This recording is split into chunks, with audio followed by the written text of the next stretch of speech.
अस्सलाम वालेकुम friends, welcome to my YouTube channel. आज की वीडियो में हम डिवीजन मेथड के ज़रिए किस तरह स्क्वायर रूट फाइंड आउट कर सकते हैं इन फ्रैक्शन फॉर्म। ठीक है, मैंने अपनी प्रीवियस वीडियो में आपको डिवीजन मेथड बताया था कि स्क्वायर रूट फाइंड आउट करने के लिए हम कौन सा डिवीजन मेथड यूज़ करते हैं। ठीक है, वो सिंपल डिवीजन नहीं होती, थोड़ी सी डिफरेंट होती है। जिन्होंने मेरा ओवरऑल लेक्चर नहीं देखा, आप काइंडली मैं उसका लिंक डाल दूंगी डिस्क्रिप्शन बॉक्स में, उस लिंक से ज़रिए आप वो वीडियो देख सकते हैं ताकि आपको पता चल जाए सिंपल पहले डिवीजन मेथड होता क्या है। ठीक है, वो हमने सिर्फ रियल नंबर का किस तरह स्क्वायर रूट फाइंड आउट करते हैं डिवीजन मेथड से, वो मैंने बताया उसमें। ठीक है, बहुत से मैंने क्वेश्चन भी वहाँ पे सॉल्व किए हैं ताकि आपको आइडिया हो जाए और अच्छे से समझ भी आ जाए।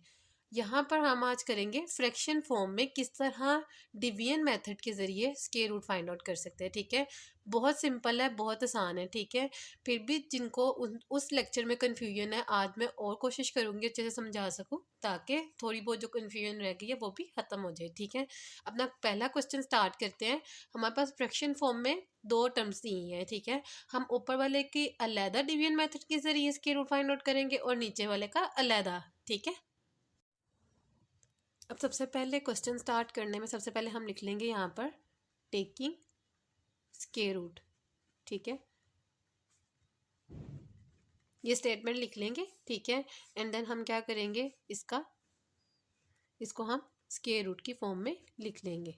ठीक है, अब हम बारी बारी पहले ऊपर वाले का निकालेंगे स्क्वायर रूट और फिर नीचे वाले का। ठीक है, सबसे पहले हम फर्स्ट वाली टर्म का करते हैं 144। ठीक है, मैंने आपको अपने प्रीवियस वीडियो में बताया था हम इनकी पेयरिंग कर लेंगे, लेकिन पेयरिंग कहाँ से करनी है, इस वाली साइड से। ठीक है, ये एक पेयर रह जाएगा और ये अकेला सिंगल रह गया। ठीक है, इसमें सिर्फ एक पेयर बना है।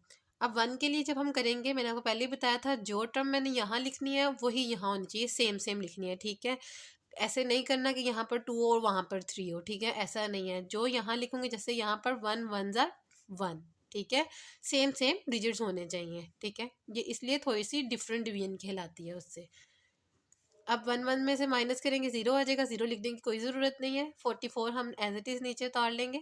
ठीक है, फिर मैंने आपको ये भी बताया था अपने प्रीवियस लेक्चर में कि इन दोनों टर्म्स को हम क्या कर देंगे, ऐड कर देंगे। 1 + 1 2, वो यहाँ लिख देंगे। ठीक है, अब मैंने 2 के साथ किसी ऐसे डिजिट को मल्टीप्लाई करवाना है कि वो हमारे पास 44 आंसर दे। नहीं 44 आए तो उसके करीब करीब कुछ हो। ठीक है, लेकिन हमें पता है कि जब मैं 22 का टेबल 2 पे पढ़ूंगी तो ऑब्वियसली 44 आ जाएगा। ठीक है, तो यहाँ भी हम 2 लिखेंगे और इस इधर भी हम 2 लिखेंगे। ठीक है, सेम सेम डिजिट्स लिख लिए ना, तो 22 को जब 2 से करेंगे तो 44 पूरा पूरा ये डिवीजन हो गई। ठीक है, अब हम दूसरे वाले का डिवीजन निकालते हैं। ठीक है, 225 का। ठीक है, इसमें भी पेयरिंग कर लेते हैं, एक पेयर ये बन गया और ये सिंगल टर्म रह गई। ठीक है, अब 1 1 ज़र अगेन करेंगे क्योंकि 2 2 ज़र करूँगी तो वो 2 से बड़ा आ जाएगा, नीचे 4 आ जाएगा, तो हमें बड़ी नहीं छोटी वाली टर्म चाहिए। अगेन मैं 1 1 ज़र 1 करूँगी। ठीक है, मैंने इसलिए 1 1 ज़र 1 किया है क्योंकि मुझे यहाँ और यहाँ सेम डिजिट चाहिए। मैं फिर रिमाइंड करवा रही हूँ आपको एक दफ़ा। ठीक है, अब 2 में से 1 माइनस किए 1 आ गया। अगेन हम 25 नीचे ले आएंगे, इनको ऐड करेंगे, 1 + 1 2 हो गया। अब हमने 2 के साथ फिर अगेन कोई ऐसा डिजिट लगाना है जो कि 125 पूरा पूरा है या उससे करीब करीब आए। तो मैं आपके सामने यहाँ रफमल भी कर रही हूँ ताकि आपको समझ आ जाए। 25 को अगर मैं 5 से करूँ, 5 5 ज़ा 25, 2 कैरी चला जाएगा, 5 2 ज़ा 10 और 2 ऐड किए 12। ठीक है, तो यानी कि ये 25 5 ज़ा 125 पूरा पूरा इससे डिवाइड हो गया। ठीक है, ये हमारी दोनों की यहाँ पर डिवीजन हो गई। अब मैं इसके नीचे जब 144 का मैंने अंडर रूट लिया तो वो 12 आ गया। ठीक है, और इसका लिया तो 15 आ गया। ठीक है, अब ये देखिए 12/15 आ गया। ये दोनों अगर तो और सिंप्लीफाई हो सकते हैं मज़ीद। ठीक है, तो हम इनको मज़ीद सिंप्लीफाई करेंगे। ठीक है, और ज़्यादा। अब दोनों देखिए 3 के टेबल में जाते हैं, 3 4 ज़ा 12, 3 5 ज़ा 15। ठीक है, अगर तो सेम टेबल पे कटिंग होती होगी तो हम ज़रूर इसको सिंप्लीफाई करेंगे।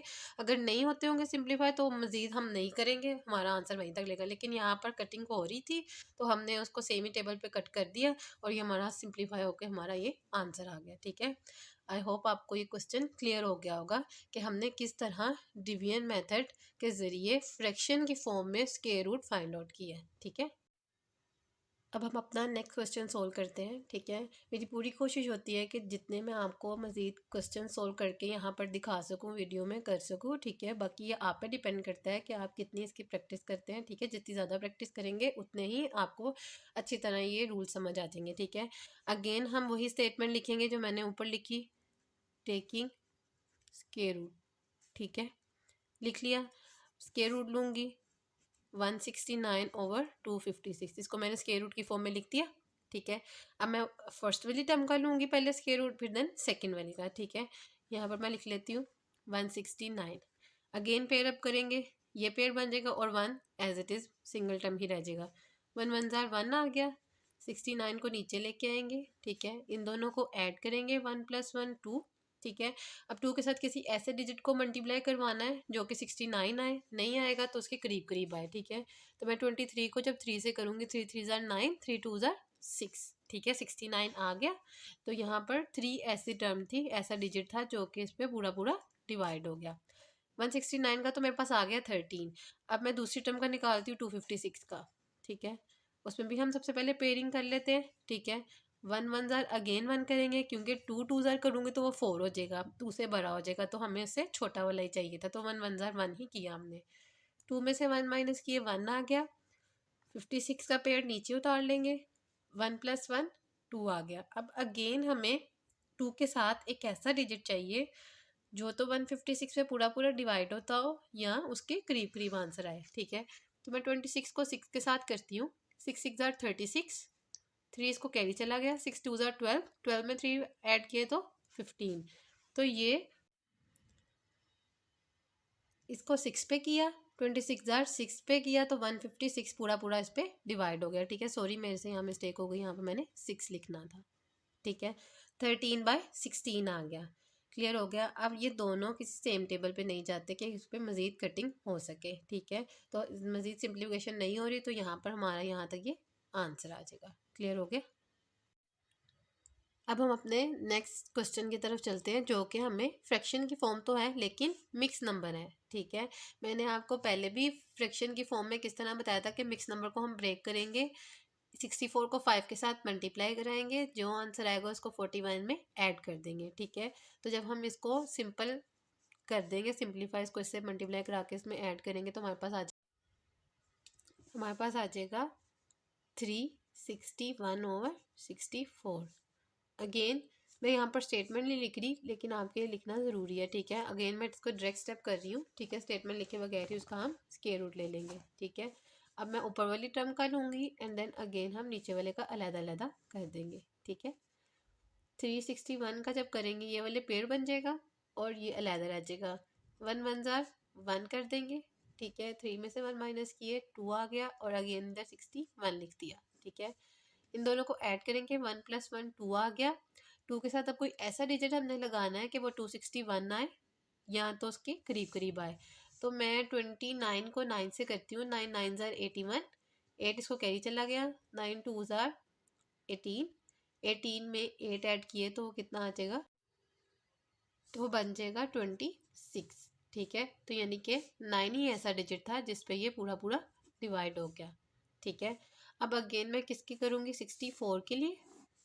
64 का करूँगी तो वो एक ही पेयर बना और इसमें जाहिर सी बात है ये 8 8 जार 64, ये तो डायरेक्ट ही सोल्व हो गया। ठीक है, इसके लिए हमें कुछ भी नहीं ज़्यादा सिम्प्लीफिकेशन करनी पड़ी।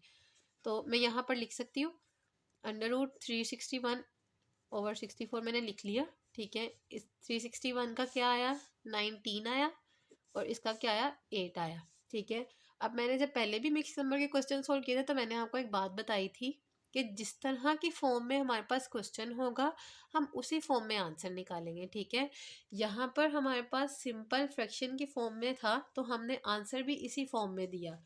अब यहाँ पर मिक्स नंबर की फॉर्म में है तो हम इधर आंसर भी मिक्स नंबर की फॉर्म में ही निकालेंगे। ठीक है, हम इसको क्या कर देंगे, डिवीजन कराएंगे। 19 को अंदर रखेंगे, 8 को बाहर रखेंगे। 8 2 जार 16।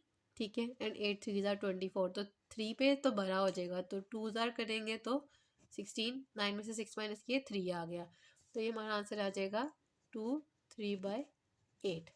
ठीक है, आई होप आपको ये मिक्स नंबर वाला क्वेश्चन भी पता चल गया होगा, आइडिया हो गया होगा कि हम इस तरह सोल्व करेंगे। ठीक है, मेरे पास एक और क्वेश्चन है, वो भी मिक्स नंबर की फॉर्म में है। ठीक है, हम इसको ब्रेक करेंगे। सबसे पहले 121 को 9 के साथ अगेन मैं बता रही हूँ मल्टीप्लाई करेंगे। जो आंसर आएगा उसको 67 में हम ऐड कर देंगे। ठीक है, तो इसके बाद हमारा आंसर आ जाएगा 1156। ठीक है, मैंने डायरेक्ट इसको कैलकुलेटर से सोल्व कर लिया और नीचे वाली 121 एज इट इज़ ही रहेगा। ठीक है, अब मैं स्टेटमेंट अगर लिखूँ टेकिंग स्क्वायर रूट तो ये इस तरह की फॉर्म आ जाएगी। ठीक है, अब हम 1156 का अलहदा से लेंगे, पेयर अप कर लेते हैं। ठीक है, तो 2 2 ज़ार 4 अभी भी छोटा है, 3 3 ज़ार 9, तो 3 3 ज़ार 9 कर लेंगे, उसके करीब करीब है। ठीक है ना, ये हमारे पास बन गया 256। हमने इनको ऐड कर दिया, 3 + 3 6 हो जाएगा। ठीक है, अब हमने इसके साथ ऐसा कोई डिजिट लगाना है जो कि 256 पे पूरा पूरा डिवाइड होता हो या उसके करीब करीब हो। तो मैंने 64 को जब 4 से कराया तो वो बन गया 256, यानी कि इसके पूरा पूरा अप्रोक्सीमेट इसको डिवाइड हो गया। ठीक है, तो अब हमारे पास इसकी भी सॉल्व हो गई। अब हमें चाहिए 121 का, तो मैं 121 का जब निकालूंगी, ये पेयर अप कर लेते हैं। 1 1 ज़ार 1 कर दिया और 21 को एज इट इज़ नीचे उतार लेंगे। 1 + 1 कितना हो जाएगा 2। ठीक है, तो ऑब्वियसली बात है कि अगर मैं यहाँ पर 21 को 1 से ही करूँ तो 21 ज़ार 21 ही आ जाएगा। तो ये मेरी इसकी भी सॉल्व हो गई। अब मैं यहाँ पर जब लिखूँगी तो 1156 की आ जाएगी। स्क्वायर रूट का किया तो हमने 34 आंसर आया और इसका आ गया 11। ठीक है, अगेन हमारे पास मिक्स नंबर की फॉर्म में क्वेश्चन था तो हम मिक्स नंबर की फॉर्म में ही इसका आंसर निकालेंगे। ठीक है, तो मैं यहाँ पर इसको डिवाइड करा लेती हूँ। 34 को अंदर रखते हैं और 11 को बाहर। 11 3 ज़ार 33, 4 में से 3 माइनस किया तो 1 आ गया। तो इसका आंसर बना 3/1/11। ठीक है, आई होप आपको ये मिक्स नंबर वाले क्वेश्चन भी समझ आ गए होंगे। मैंने अपनी पूरी कोशिश की है कि मैं डिवीजन मेथड आपको अच्छे से समझा सकूं। फिर भी अगर किसी को कन्फ्यूजन है तो मेरे से आप कमेंट में पूछ सकते हैं। ठीक है, वीडियो अच्छी लगी है तो वीडियो को प्लीज़ लाइक कर दिया करें और चैनल पर नए आया है तो प्लीज़ सब्सक्राइब कर दिया करें। Thank you.